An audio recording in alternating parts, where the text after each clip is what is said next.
Robson রবিনো এবং Kiyan Nasiri আগেই নিশ্চিত হয়ে গিয়েছেন মোহনবাগানে।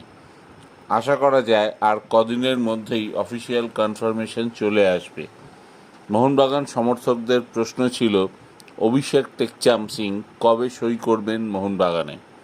তা এখন যা পরিস্থিতি মোটামুটি ধরেই নেওয়া যায়, মোটামুটি কেন 95% কনফার্ম অভিষেক মোহনবাগানের জার্সি পরতে চলেছেন আগামী মরশুমে। তার ট্রান্সফার ফি 1.8 crore এবং তার স্যালারি 2 crore। এটাই হতে চলেছে ডিল। যাই হোক, মোহনবাগান জানে কিভাবে প্লেয়ার তুলতে হয়, নিজের দল গড়তে গেলে অপরের দল ভাঙতে হয়।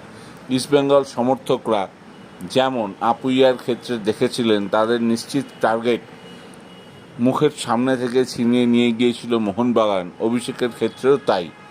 কারণ অভিষেককে টার্গেট করেছিল ইস্টবেঙ্গল, কিন্তু মোহনবাগানের টাকার জোরের কাছে তারা টিকতে পারেনি আগেও, এবারও পারল না।